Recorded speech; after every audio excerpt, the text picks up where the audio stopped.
TRK news చూసేటోళ్ళందరికీ శనార్థులులా నేను మీ శ్రీవల్లి ఇయాల మంచి మంచి ముచ్చట్లను పట్టుకొని వచ్చిన చలో ఇక షురు చేద్దాం.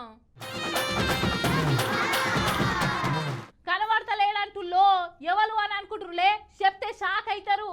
ఆయన ఎవలో ఎరికేనా తెలంగాణ ఉద్యమ పోరాట యోధుడు, తెలంగాణ సాధించిన ధీరుడు, 10 ఏళ్ల బంగారు తెలంగాణను చేసిన మాజీ ముఖ్యమంత్రి శ్రీ కల్వకుంట్ల చంద్రశేఖరరావు కనబడతలేడని పోలీస్ స్టేషన్ల కేసు పెట్టిర్రు. ఇతకు గా ముచ్చటేందో తెలుసుకుందాం పార్రి.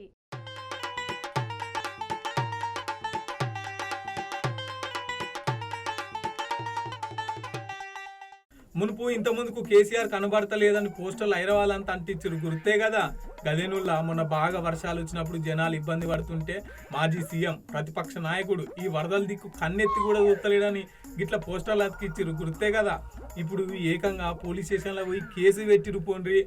గజ్వేల్ పోలీస్ స్టేషన్లో కేసీఆర్ కనబడతలేడు, జడ యాడున్నారో దేవులాడురి ఫిర్యాదు చేసిర్రు పోలీసు వాళ్ళకు.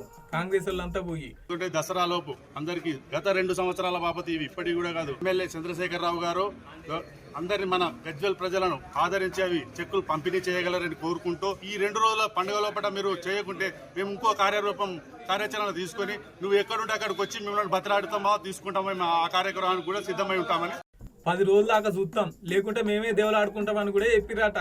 ఇటు బీఆర్ఎస్ ఆఫీసులకు వచ్చి కేసీఆర్ బొమ్మకు వినతి పత్రం అందజేసిర్రు. ఏమనంటారా, అయ్యా సారు మీరు గెలిచి 10 నెలలు దాటిపోతుంది, ఇప్పటిదాకా ఒక్కసారి కూడా నియోజకవర్గానికి రాలేదు, మిమ్మల్ని ఓట్లేసి గెలిపించిన జనాల దగ్గరికి ఒకసారి వచ్చిపోండ్రి, మీరు వచ్చిన వెంబడే కళ్యాణ లక్ష్మి షాది ముబారక్ చెక్ల పంపిణీ చేయరి అని రాసుకొచ్చిర్రు.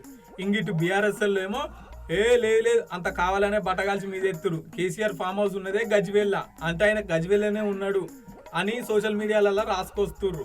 అర్రే కాంగ్రెస్ వాళ్ళు గింత చిన్న లాజిక్ ఎట్లా మర్చిరని జనాలు కామెంట్లు పెడుతూ.